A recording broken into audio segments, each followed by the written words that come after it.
évidemment, il n'y a pas de mieux que les romans, la fiction, les personnages, pour nous faire comprendre qui est l'autre.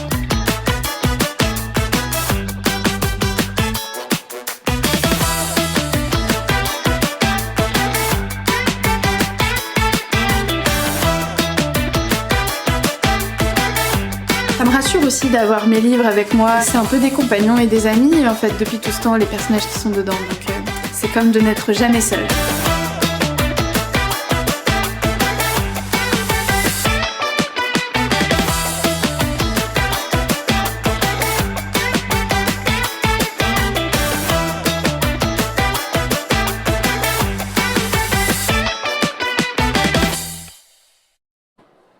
Bonjour à toutes et à tous, on est en direct du Salon du Livre et de la Presse Jeunesse à Montreuil et aussi en direct du Social Club, votre émission qui place la littérature jeunesse au cœur de la société. Et pour cette 3e journée, on avait envie de vous faire voyager et plus précisément de faire voyager les récits. Mais avant, j'accueille Sylvie Vassalo, la directrice du salon. Bonjour Sylvie. Bonjour. Toujours en forme après cette 3e journée ? Oui, il y a la voix qui baisse un peu, mais ça va bien, il y a de l'énergie dans le salon. Et alors, pourquoi c'est important de faire voyager les récits ? En fait, on vit dans un mouchoir de poche et un rythme effréné. Et effectivement, on peut se demander comment les littératures de jeunesse fonctionnent avec ce monde. Est-ce qu'elles jouent plutôt du côté de l'uniformisation, de la standardisation, de la concentration, ou au contraire, elles jouent du côté de la diversité et de la multitude? Alors, je ne vais pas répondre à cette question, mais par contre, je vais vous dire que clairement, et vous allez l'entendre avec cette table ronde, ici, on penche du côté de la diversité et de la multitude, comme le département de la Seine-Saint-Denis qui porte ce salon, d'ailleurs, l'image. On est dans une région de l'Île-de-France où on parle de multiples langues et la multitude est accueillie ici. Alors, au salon, il y a énormément d'initiatives de programmation. Il y a d'une part les éditeurs jeunesse venus du monde entier. Il y a pour la première fois un stand d'éditeurs africains, collectifs. Il y a des éditeurs marocains, suisses, québécois. Il y a également beaucoup d'artistes invités, notamment des artistes coréens cette année, mais aussi ukrainiens, donc qui viennent nous parler du monde, du point de vue de leur culture, de leur histoire, de leur tradition. Il y a également des programmes de rencontres professionnelles portés avec l'Institut français et France Livre qui permettent aux professionnels du monde entier de venir ici et de rencontrer des professionnels français. Il y a la participation aussi à des programmes d'action avec certains de nos partenaires. Et je voulais citer pour terminer un programme magnifique qui est en train de se mener et auquel nous participons avec l'Institut français autour des images voyageuses et de la Méditerranée. Donc voilà, c'est à toutes ces échelles-là que nous accueillons le monde ici à Montreuil. Effectivement, on reviendra un petit peu sur chacune de ces belles initiatives. Merci beaucoup Sylvie, je te dis à demain et c'est parti pour le voyage.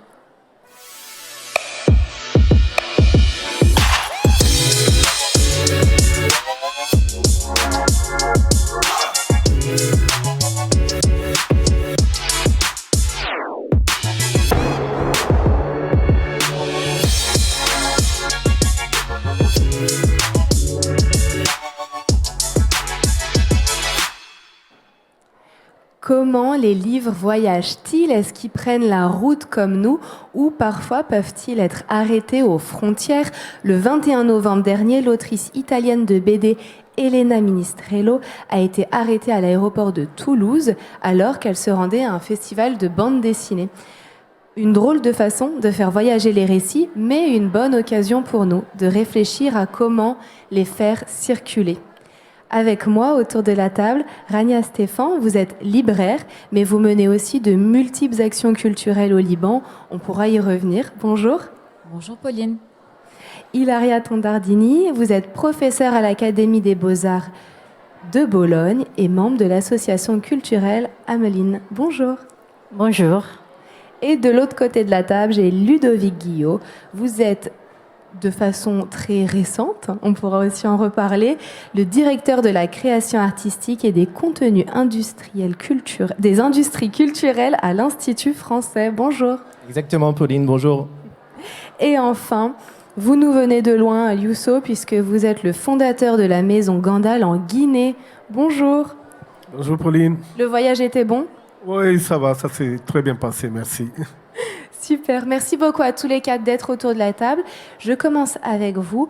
Rania, est-ce que le livre jeunesse est plus prompt au voyage que le reste de la littérature ?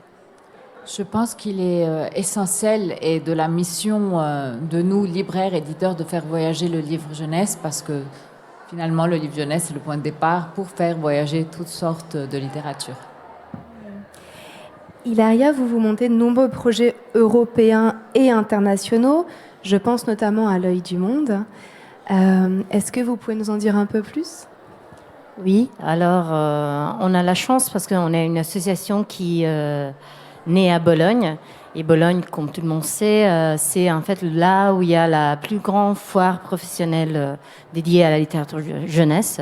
Et il y a quelques années, on a monté, il y a 2 ans, avec Topi Pittori en Italie et les éditions Mémo en France et Baobab en République tchèque et plusieurs éditeurs, un projet qui s'appelait L'œil du monde. Et en fait, l'idée du projet, c'était comment franchir les barrières par le biais du livre, par le biais d'un livre qui parle une langue qui est la sienne et qui peut arriver dans sa langue ou bien être traduit, et comment faire circuler des histoires de qualité aux adultes, aux enfants, aux parents, aux bébés, et comment vraiment arriver à toucher le sujet de être dans une société multiculturelle et avoir dans les mêmes endroits plusieurs langues, plusieurs cultures. Et donc vraiment comment l'édition jeunesse indépendante de qualité peut toucher des publics très variés et dans des langues très différentes. Pourquoi l'Œil du Monde ? Pourquoi ce nom ? Alors, le nom a été trouvé par Christy Moreau des éditions Mémo. Et en fait, c'est une pierre. C'est le nom d'une pierre que reflète la lumière. Et c'est aussi une question de comment on regarde l'univers. Donc, c'est un œil qui peut regarder entièrement un parterre qui est celui du monde entier et pas seulement ce qui est dans nos frontières, mais qui peut rayonner à l'extérieur. On pense toujours aux yeux comme quelque chose qui reçoit des images, mais les yeux dans l'Antiquité étaient quelque chose qui projetait aussi des images. Donc l'œil du monde, c'est aussi une façon de projeter des images et des récits, parce qu'en fait c'était un projet sur l'album, donc vraiment l'image acharnée, la partie principale du projet. Et l'œil sert à regarder, être regardé, c'est connaître et connaître des histoires, voilà, par le biais des images. Une question de visibilité, on aura l'occasion d'en reparler. Ludovic, j'ai envie de vous demander, du côté de l'édition française jeunesse, comment elle se porte à l'étranger, comment elle s'exporte ? Alors écoutez, l'édition jeunesse, dans le milieu de l'édition, représente le 3e segment de part de marché.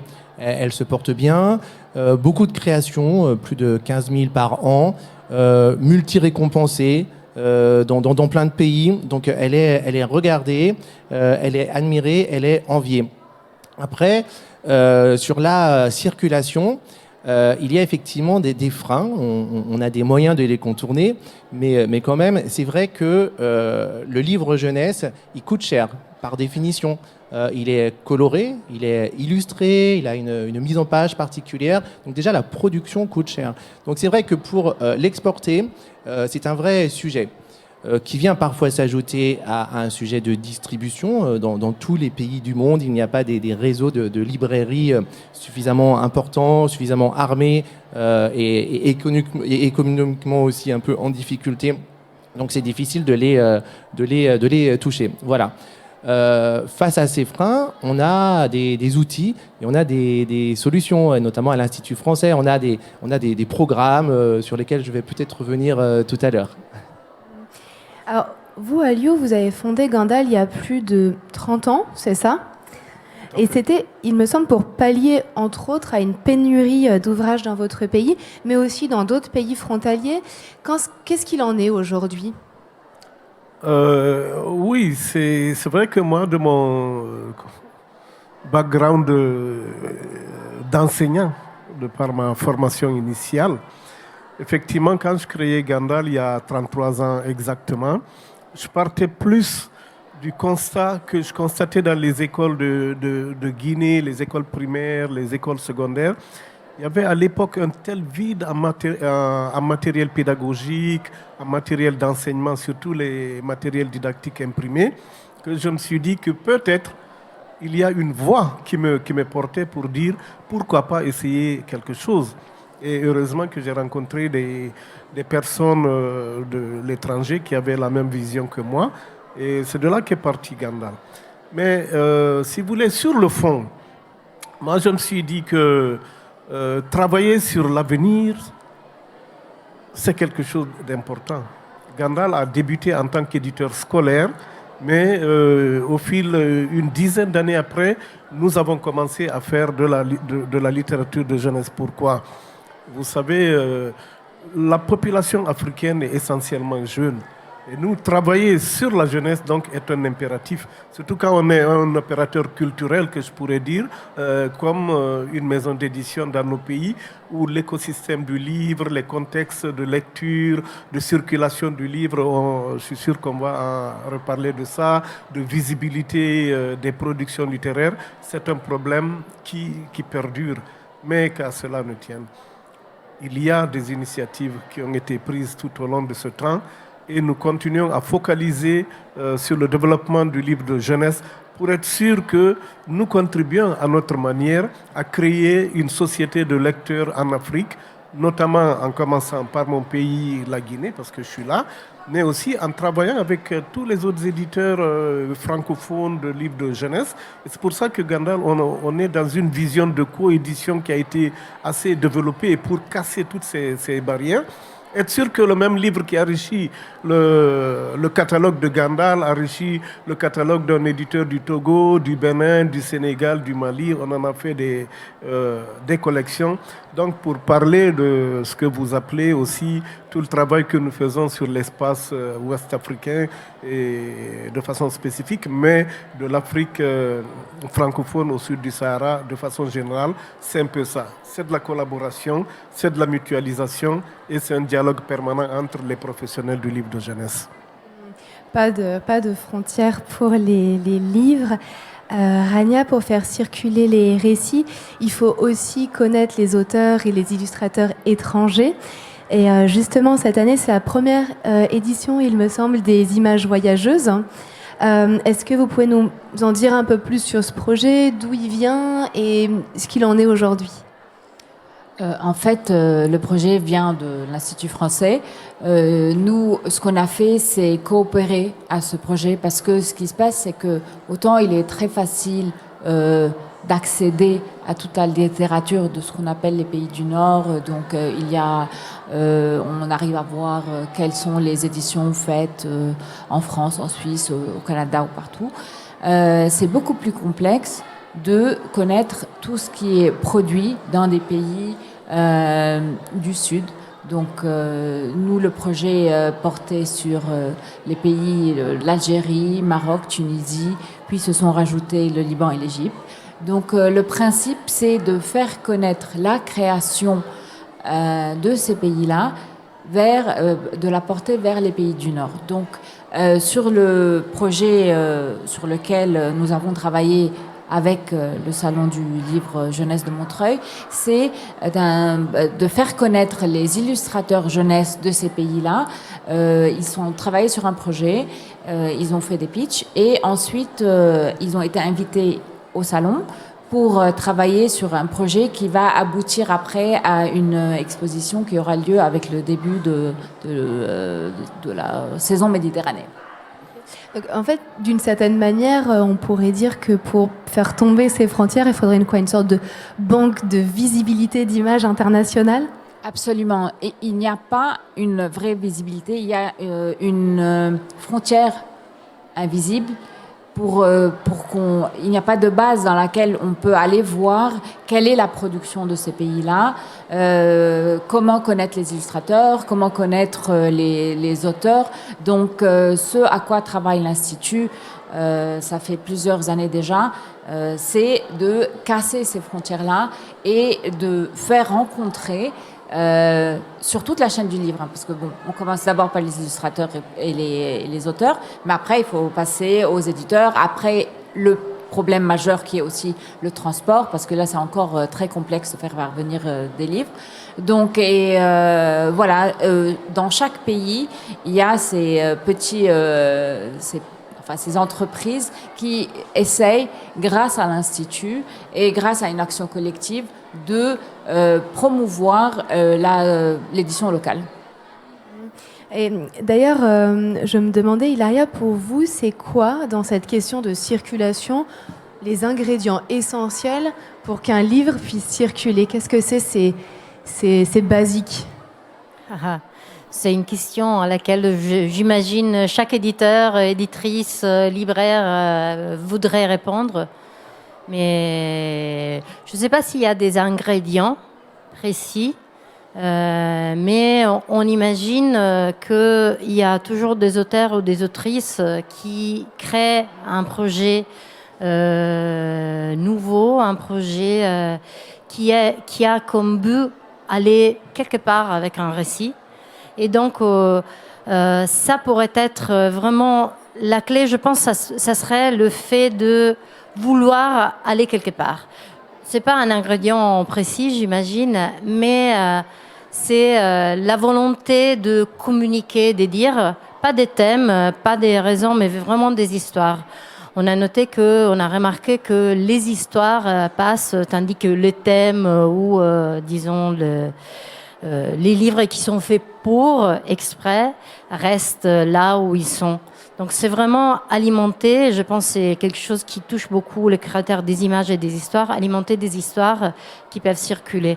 Dans une différence, parce que les histoires sont différentes de pays en pays, dans une différence aussi des images, parce que les images aussi, ça pourrait être une question d'ailleurs, ne sont pas toujours pareilles, on ne lit pas les images de la même manière, mais en même temps, c'est vraiment une ressource, cette diversité, qui, je pense, des fois, l'édition mainstream essaie un peu d'écraser.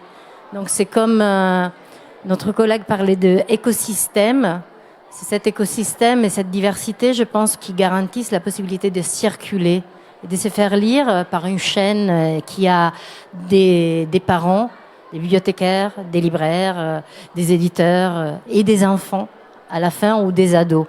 Donc c'est pas une recette, je pense que ça n'existe pas, mais c'est vraiment une tension difficile à décrire, mais que certains livres ont.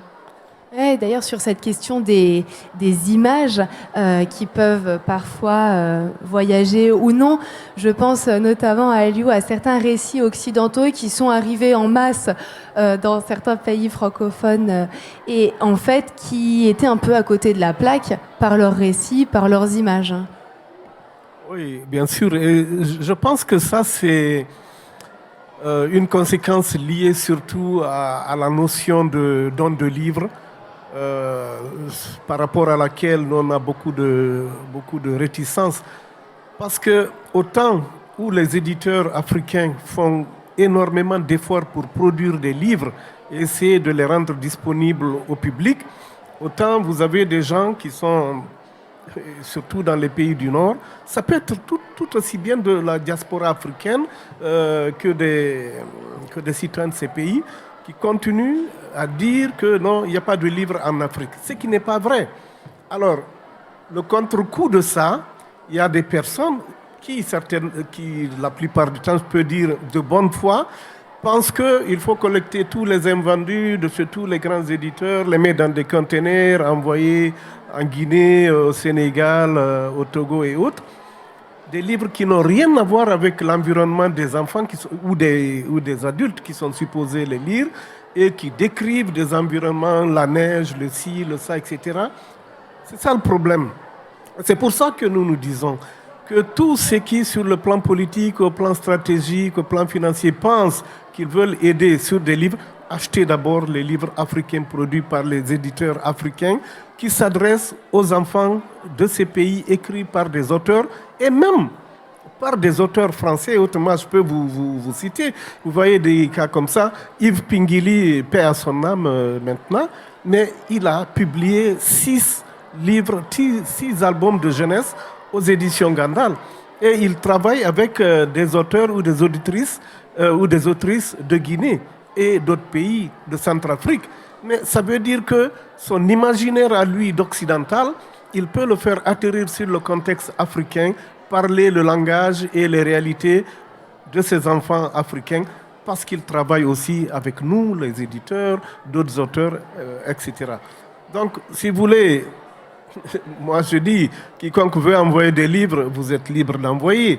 Mais franchement, des livres qui vont arriver dans des conteneurs, qui ne vont jamais être lus parce qu'ils ne font aucun appel à la sensibilité des lecteurs, je ne dirais pas que c'est peine perdue, mais presque.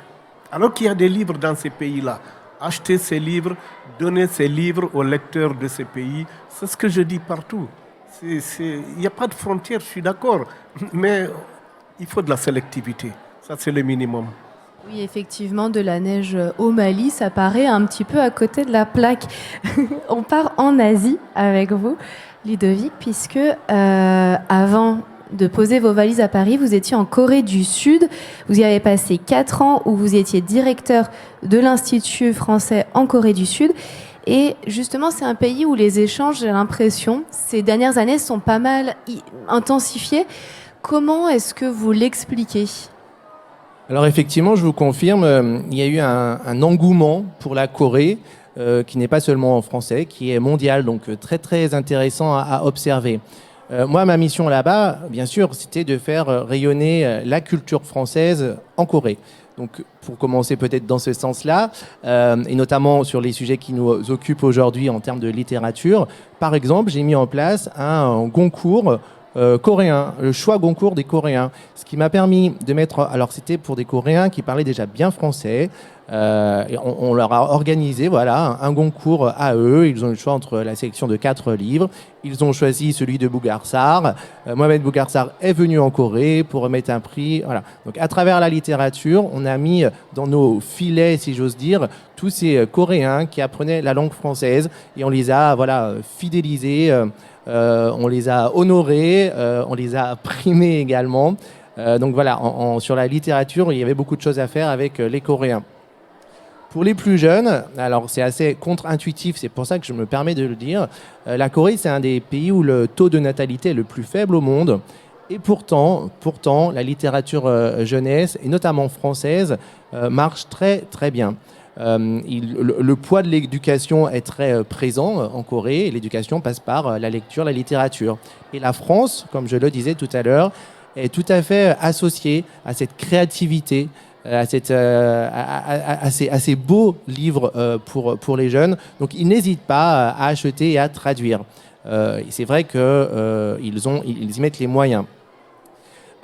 La question était plutôt peut-être dans l'autre sens. Pour moi, c'était un excellent observatoire d'être le directeur de l'Institut français, parce que je me disais effectivement, mais comment ça se fait que depuis ces dernières années, le monde entier parle de la Corée ? Moi-même, si j'ai eu envie d'aller en Corée, c'est quand Parasite a gagné la Palme à Cannes en 2019. Tout le monde ne parlait que de la Corée, du cinéma coréen, etc. Et ce que j'ai pu observer, c'est une volonté politique très forte en Corée. Tous les politiques se sont accordés à vouloir faire rayonner la Corée dans le monde entier sur les sujets culturels. Et c'était pas simplement une impulsion, ils ont mis autour de la table tous les partenaires privés qui ont investi massivement dans la création des séries, dans la création voilà, du cinéma, de la musique, la K-pop. Et ils sont arrivés, ils sont très organisés, secteur par secteur, sur la littérature. Et preuve que ça a réussi, Han Kang, prix Nobel 2024. Donc voilà, ils sont organisés, volontaristes, ils y mettent les moyens. Et voilà, ils arrivent à ils ont un nom pour ça s'appelle Hallyu, ça veut dire une vague qui déferle dans le monde. Et ça semble fonctionner. Les cours de coréen dans le monde entier sont pris d'assaut, par exemple, qui est pourtant une langue difficile, loin de la nôtre. Donc voilà, ça semble fonctionner. Ils y mettent beaucoup d'énergie, de cœur et d'investissement. Oui, effectivement, investir dans la culture, ça paraît un bon ingrédient. Alors, intérêt des rencontres physiques et choix des langues bilingues, trilingues, on explorera tous ces enjeux après une petite pause qui bouquine, le personnage dont tu étais l'ami. Alors j'étais secrètement l'amie de Laura Ingalls. La fée maléfique de Disney. En fait, oui, j'avais des amis étranges.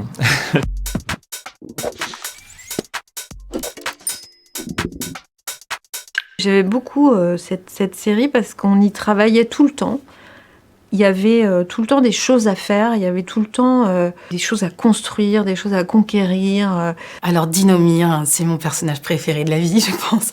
C'est un géant, il est grand, il est violet. Alors c'est Jean de Vipère au Point. L'importance de la couverture, c'est que j'étais amie, voire un petit peu amoureuse de ce petit garçon donc, qui est à l'intérieur du livre en tant que personnage, mais aussi qu'on voit sur la couverture. Et oui, la fée maléfique de Disney. En fait, oui, j'avais des amis étranges. Mais c'était la mieux dessinée, la mieux animée.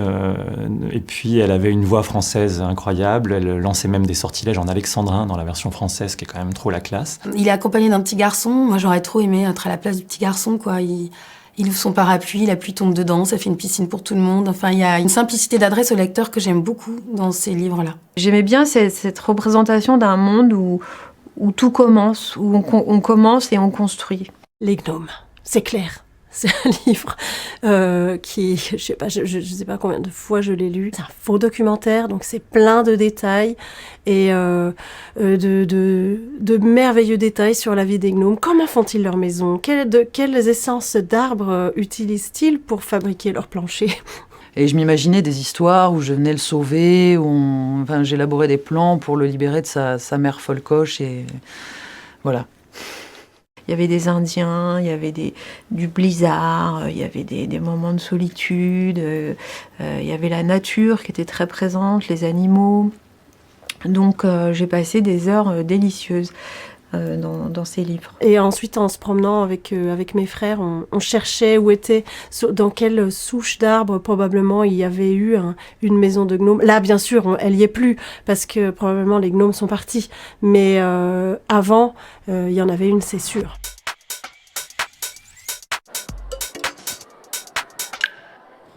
Oui, alors moi je pense que je serais plutôt team fée maléfique, je sais pas vous. Rania, vous êtes peut-être encore amie de certains personnages de papier ? Quand je les entendais parler, je me posais la question. En fait, moi, c'est tout ce qui me passait sous la main à la librairie. Je lisais, donc ça allait de Petsy à Club des 5, à Martine, à Tom Tom et Nana. C'était vraiment... Et puis les albums, j'adorais les Trois Brigands, là, donc ça m'a toujours fait rêver. Et il y avait un livre qui m'avait beaucoup, beaucoup impressionné, c'était La mouche qui pète. Parce que en fait, le pitch est très intéressant, c'est une mouche qui pète, et parce qu'elle a pété, au fil de l'album, elle déclenche une guerre. Parce qu'elle a embêté quelqu'un qui a embêté quelqu'un, et tout le scénario finit par quelque chose d'énorme. C'est l'effet papillon, c'est ça ou oui.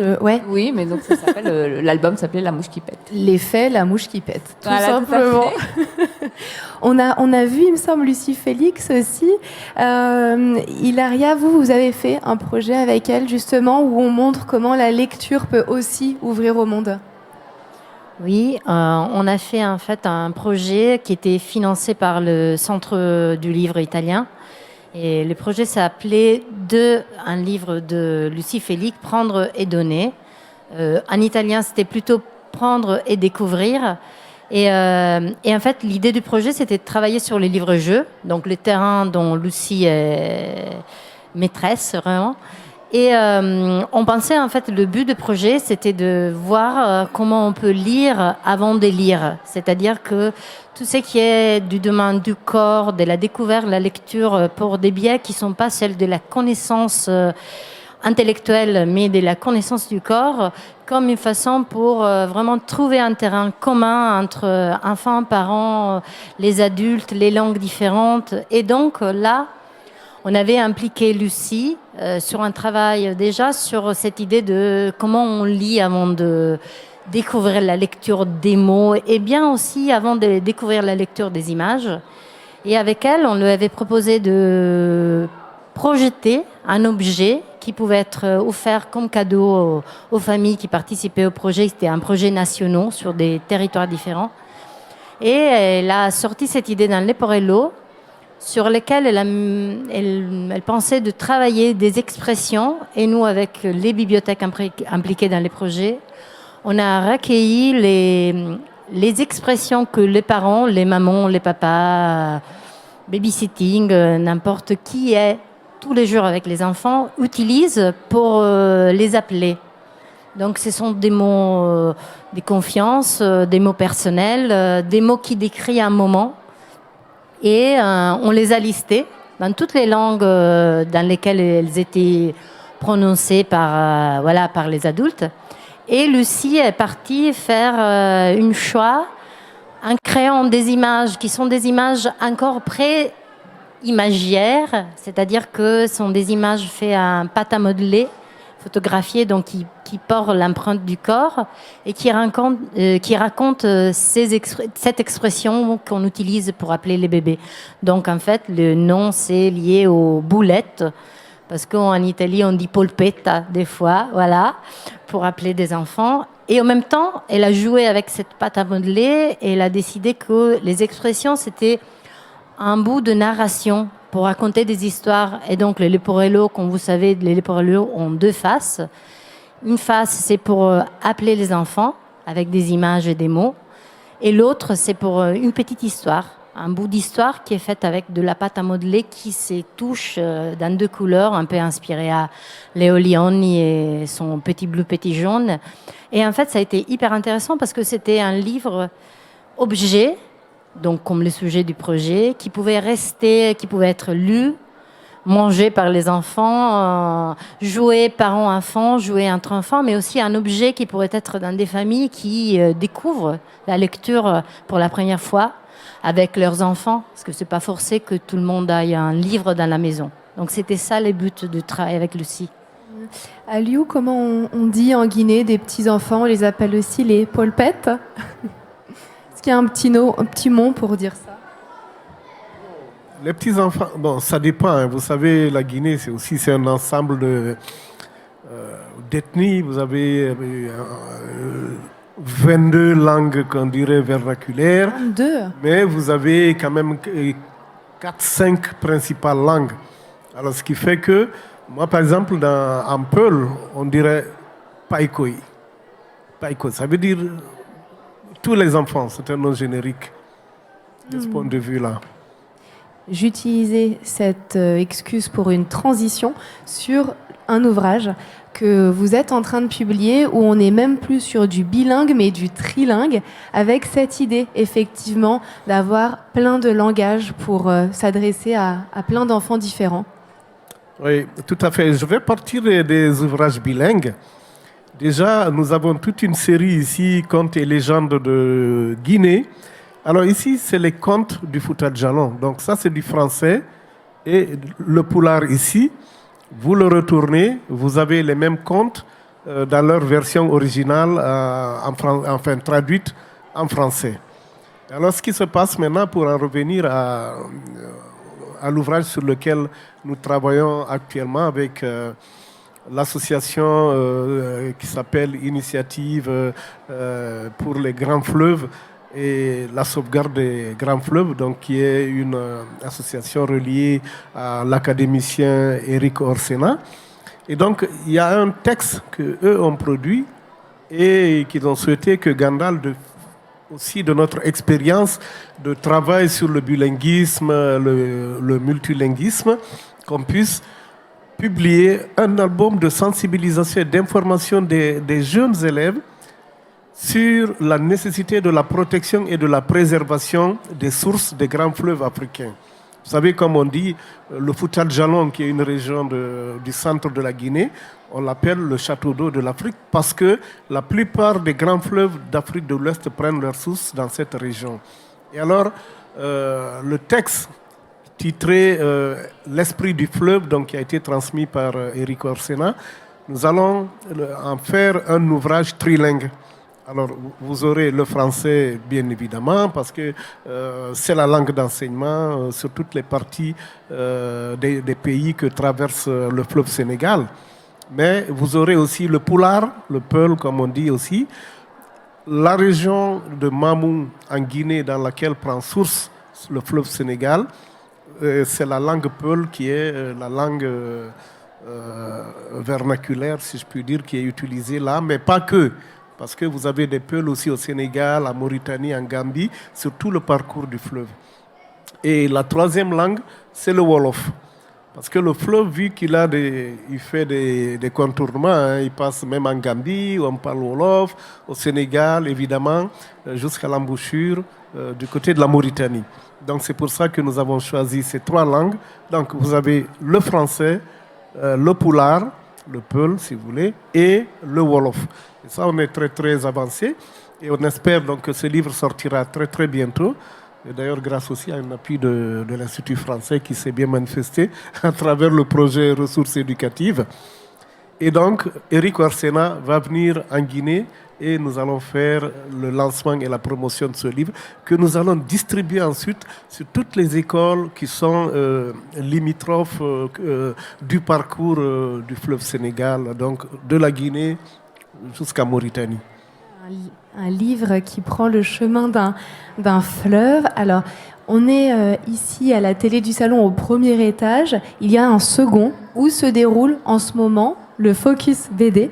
C'est avec l'Institut français, Ludovic. Vous avez organisé des rencontres pro. Je me demandais quel était l'objectif. Et puis, pour l'instant, qu'est-ce qui en ressort, hein ? Alors effectivement, à l'Institut français, je commençais à le dire tout à l'heure, on a différents programmes. Et le Focus est parmi eux qui fonctionne très bien et depuis longtemps sur différentes thématiques. On les adapte en fonction des demandes, des stratégies, de ce qu'on souhaite faire. Là, pour la première fois, on a fait un Focus BD Jeunesse. Je peux faire voir, voilà, le Focus BD Jeunesse.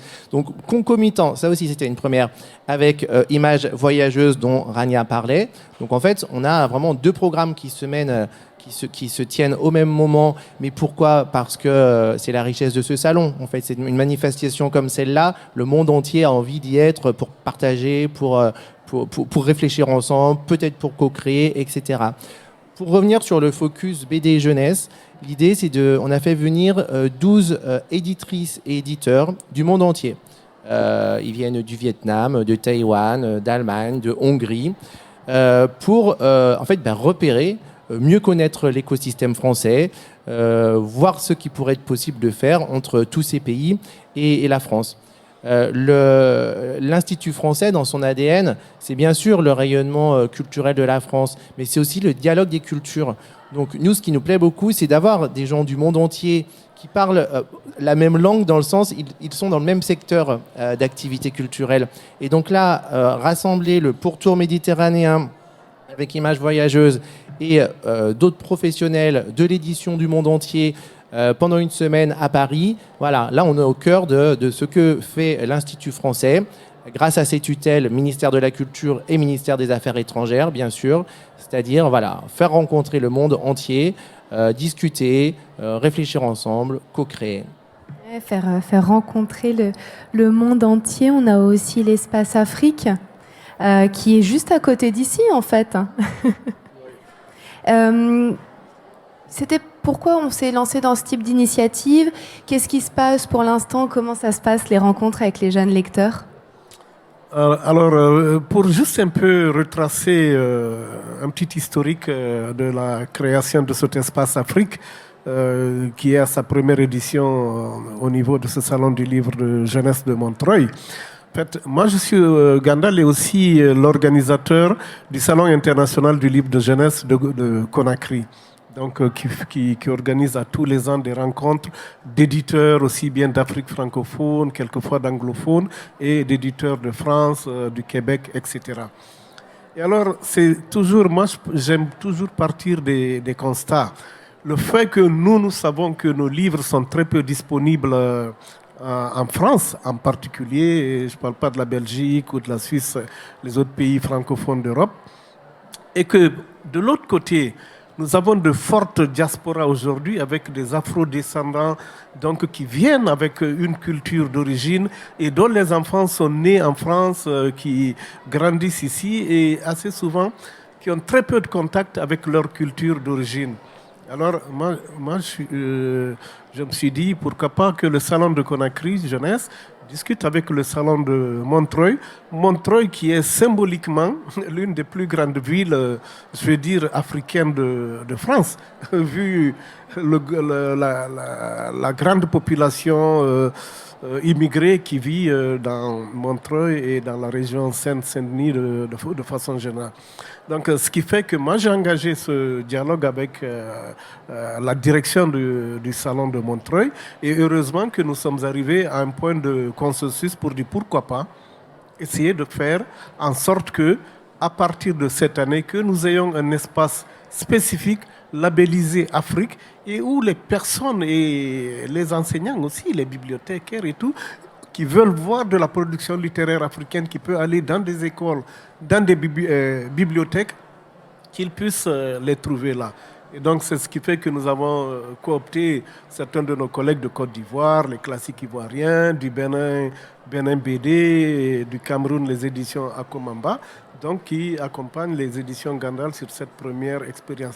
Mais si vous voulez, fondamentalement, c'est de briser ce grand mur qui existe au niveau de la distribution et de la diffusion des livres de jeunesse de l'Afrique au sud du Sahara vers la France et, disons, les autres pays francophones ici. On est distribué, c'est vrai, je ne dirais pas que c'est le désert, non, mais très peu distribué. Et pour nous, un facteur de visibilité et de favoriser aussi la découvrabilité de nos productions en livres de jeunesse du Sud, je pense que Montreuil est un lieu privilégié pour ce faire.